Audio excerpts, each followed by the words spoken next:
Assalamualaikum warahmatullahi wabarakatuh. Saya Muhammad Danang, NIM 21040426136.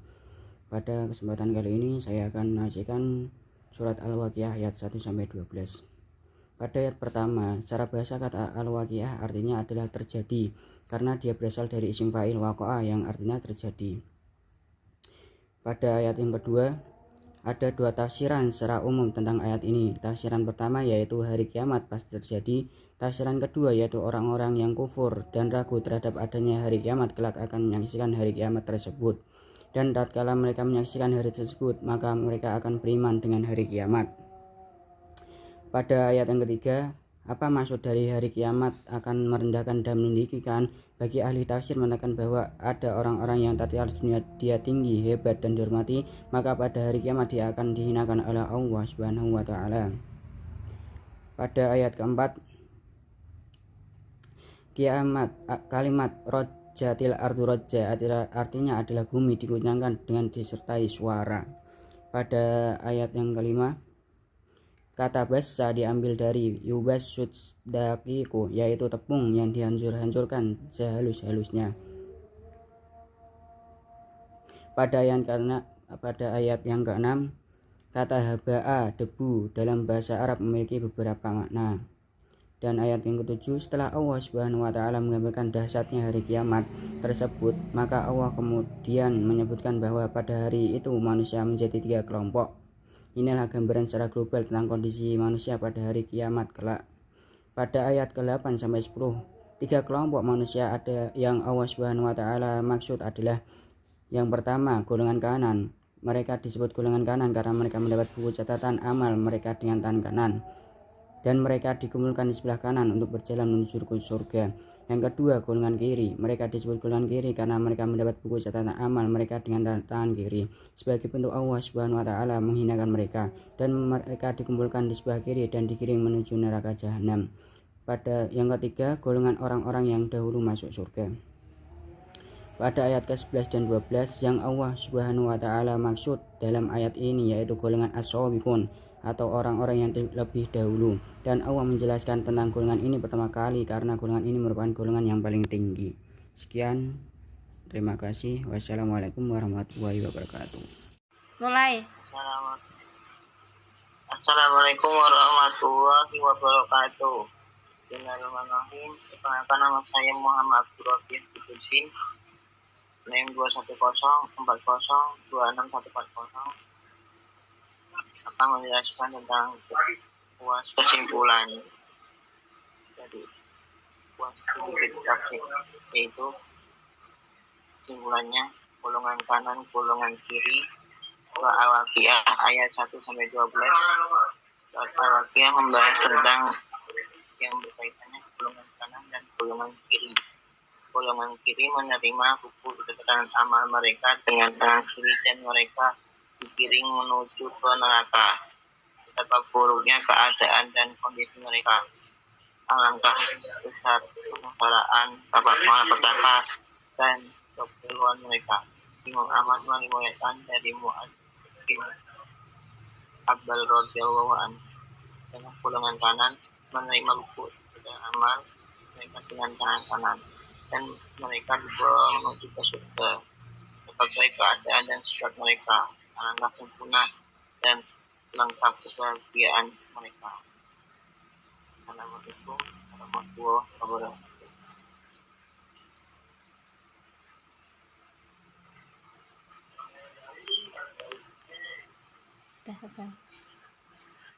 Assalamualaikum warahmatullahi wabarakatuh. Saya Fazila Fanza dengan NIM 21040269191. Yang saya di sini akan menjelaskan tafsir tematik tentang surat Al-Waqiah ayat 13 sampai 26. Yang ayat 13 yaitu ada sulatum minal awwalin, yang artinya yaitu segolongan besar dari orang-orang terdahulu. Terus yang ayat ke-14 yaitu berbunyi waqalilum minal akhirin, yang artinya dan segolongan kecil dari orang-orang terdahulu, yakni yang dimaksud dengan orang-orang terdahulu itu seperti orang-orang yang mengikuti ajarannya Nabi Muhammad dan orang-orang yang paling dahulu untuk masuk ke dalam surga. Yang ayat ke-15 itu ada yang berbunyi ala sururin marfu'ah, yang artinya mereka berada di atas dipan-dipan yang terbuat dari emas, ya, yaitu singgasana untuk mereka yang singgasananya tersebut itu kayak terbuat dari perak ataupun emas. Terus yang untuk ayat ke-16 nih, itu yang berbunyi muttaqiina 'alaiha mutaqabilin, yang artinya itu seraya bersandarkan di atasnya berhadapan. Kedua lafal ini berkedudukan menjadi keterangan dengan keadaan. Ada yang 17 itu yang artinya itu mereka yang dimaksud dengan ayat ke-17 yaitu mereka dikelilingi oleh para pelayan yang terdiri dari anak-anak muda, tetapi maksud anak tetap muda itu maksudnya mereka tetap muda untuk selama-lamanya. Yang dimaksud dengan ayat ke-18 yaitu artinya itu dengan membawa gelas-gelas atau tempat-tempat minum yang tidak ada ikatan atau pegangannya, yaitu tempat untuk menuangkan minuman yang mempunyai pegangan dan ada pipa penuangannya, yaitu tempat untuk meminum khamr yang isinya diambil dari air mengalir, yaitu dari khamar yang mengalir dari sumbernya yang tidak pernah kering untuk selama-lamanya. Dan untuk ayat ke-19 yaitu la yasda'una wala yanza'un, yang artinya itu mereka tidak pernah merasa pening. Bismillahirrahmanirrahim. Assalamualaikum warahmatullahi wabarakatuh. Perkenalkan, nama saya Muhammad Barur Rahman, NIM 2104026196, akan mempresentasikan tugas UAS studi kritik tafsir mengenai tafsir tematik surat Al-Waqiah ayat 27 sampai 40. Yang pertama yaitu penafsiran menurut tafsir Ibnu Katsir. Ayat yang pertama, wa ashabul yamin ma ashabul yamin, dan golongan kanan, alangkah bahagianya golongan kanan itu. Maksudnya siapakah golongan kanan itu dan keadaan mereka, serta bagaimanakah tempat kembali mereka. Kemudian ditafsirkan oleh firman selanjutnya, fi sidrin makhdud, berada di antara pohon bidara yang tidak berduri. Ibnu Abbas, Ikrimah, Mujahid, Abdul Ahwas, Kisainah, Ibnu Zair, As-Sofar, Ibnu Qais, Al-Hasan, Qatadah, Abdullah Ibnu Katsir dan lain-lainnya mengatakan bahwa pohon tersebut tidak ada durinya.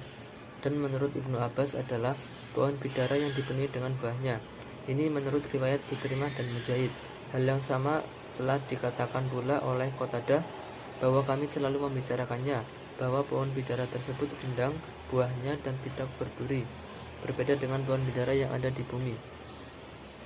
Selanjutnya, watolhim mandud, dan pohon pisang yang tersusun-susun buahnya. Tol, nama buah pohon besar yang banyak didapat di tanah Hijaz, termasuk kelompok pohon Aida. Bentuk tunggalnya tolhah, pohon ini terkenal banyak durinya. Selanjutnya, watolhim mandud, dan naungan yang terbentang luas. Imam Bukhari mengatakan telah menceritakan kepada kami Ali ibnu Abdullah, telah menceritakan kepada kami Sufyan dari Abu Zanad, dari Al-A'raj, dari Abu Hurairah yang menyampaikannya dari Nabi Shallallahu Alaihi Wasallam yang telah bersabda, sesungguhnya di dalam surga terdapat sebuah pohon. Bila seorang pengendara berjalan di bawah naungannya selama 100 tahun, ia masih belum menempuhnya. Bacalah oleh kalian jika kalian suka akan firman-Nya, dan naungan yang terbentang luas. Kemudian tafsir Jalalain, wa ashabul yamin ma ashabul yamin, dan golongan kanan, alangkah bahagianya golongan kanan itu. Fi sidrin syajaratul, kemudian ayat selanjutnya, berada di antara pohon bidara atau dikenal dengan nama pohon nabak yang tidak berduri, tidak ada durinya, dan pohon pisang yang juga dikenal dengan nama pohon mus yang bersusun-susun buahnya, lalu mulai dari bagian atas hingga bagian bawahnya. dan naungan yang terbentang luas untuk selama-lamanya, dan air yang tercurah, maksudnya air yang mengalir terus selamanya, dan buah-buahan yang banyak.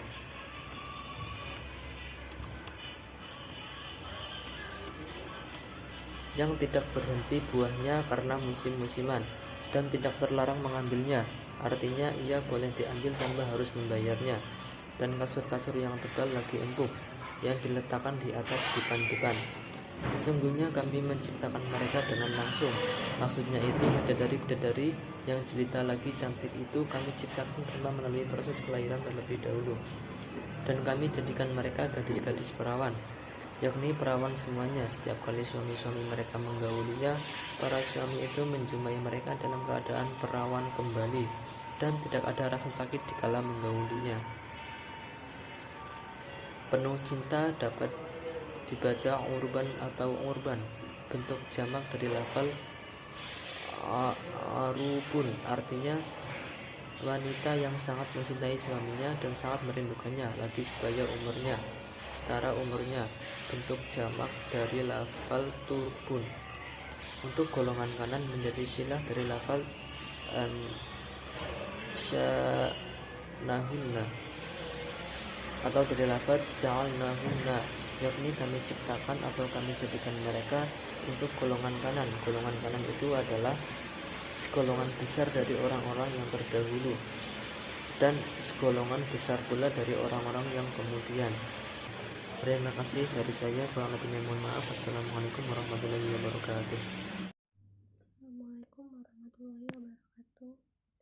Saya Lutfi Fayani, NIM 21040402698.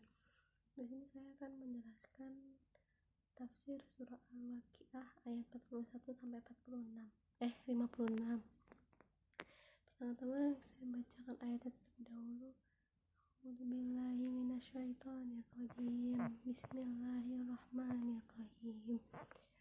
Wa ashabu syamali ma ashabu syamal fi saumi wa hamim wa dhilmin yahmum la baridi wa la karim innahum kana qabala dhalika mutarrafin wa kanu yusiruna alal hinsi azim wa kanu yaquluna uida mithna wa kana turaba wa idzama inna lama bu'uthun aba'ana aulun qul inna aulina wal ahirin lama jumu'una ila miqati yaumi ma'lum summa inkum ayyuhadolun mukadzibun lakilluna min syajari min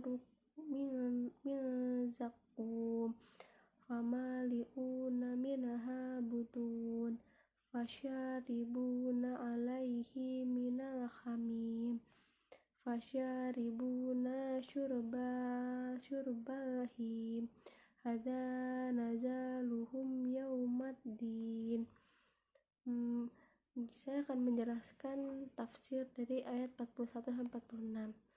Yang 41 itu adalah dan golongan kiri. Jadi siapakah golongan kiri itu? Dalam siksaan angin yang amat panas dan air yang mendidih, dan dalam naungan asap yang hitam. Jadi jika seseorang melakukan kesalahan, itu biasanya akan dimasukkan ke dalam neraka jahanam yang sangat panas, tidak sejuk dan tidak menyenangkan. Sesungguhnya mereka sebelum itu hidup bermewahan dan terus-menerus mengerjakan dosa yang besar. Dan mereka selalu mengatakan, apabila kami mati menjadi tanah dan tulang belulang, apakah sesungguhnya kami benar akan dibangkitkan kembali? Apakah bapak kami yang terdahulu dibangkitkan kembali juga? Katakanlah, sesungguhnya orang-orang yang terdahulu dan orang-orang yang terkemudian benar-benar akan dikumpulkan di waktu tertentu pada hari yang dikenal, yaitu kita berkumpul nanti di padang mahsyar. Kemudian sesungguhnya kamu, hai orang-orang yang sesat, lagi mendustakan. Benar-benar akan memakan pohon zakum, dan benar-benar akan memakan pohon zakum dan memenuhi perutmu dengannya. Sesudah itu kamu akan minum air yang sangat panas, maka kamu minum seperti unta yang sangat haus minum. Itulah hidangan untuk mereka pada hari pembalasan. Jadi dijelaskan pada ayat yang pertama yang 41 ini, yaitu orang siapakah yang akan masuk ke dalam golongan kiri. Jadi orang yang biasanya mencuri atau melakukan hal-hal yang tidak baik itu biasanya melakukan oleh tangan kiri. Jadi dijelaskan dari ayat 41 dan 40 sampai 56 ini, maka orang-orang yang sering mengulangi kesalahan, dan sesungguhnya orang-orang tersebut adalah orang-orang yang zalim dan akan dijebuskan ke dalam neraka jahanam. Dan Allah pun juga tidak akan mengampuni orang-orang seperti itu. Yang ayat 44 di sini artinya adalah tidak setuju dan tidak menyenangkan. Maksudnya yakni tidak menyejukkan tiupannya dan tidak menyenangkan rasanya, sebagaimana yang dikatakan oleh Ibnu Katsir sehubungan dengan makna firman-Nya yang menyenangkan, yaitu tidak menyenangkan pemandangannya. Dan minum pun itu tidak akan ada rasanya dan tidak menyenangkan. Dan ayat 45 ini maksudnya adalah bermewah-mewahan di masa dunia. Jadi maksudnya adalah mengejar kesenangan diri tanpa melirik dengan sebelah mata pun kepada siapa yang disampaikan kepada mereka oleh para rasul. Dan ayat 46 ini maksudnya adalah selalu bersikeras dan sikapnya yang tidak mau bertobat. Jadi orang-orang yang telah melakukan kesalahan itu kebanyakan tidak mau bertobat karena ia pikir itu Allah akan mengampuni mereka, seperti itu. Dan untuk yang ayat 54 sampai 55 di sini yang artinya adalah unta yang sangat kausan, bentuk tunggalnya ahyam. Dan disebutkan itu adalah Tuhannya pada hari mereka menjalani hisab, sebagaimana yang disebutkan oleh dalam firman-Nya yang menceritakan kebalikannya itu saja yang diterima oleh orang-orang mukmin. Sekian penjelasan tafsir dari saya. Assalamualaikum warahmatullahi wabarakatuh.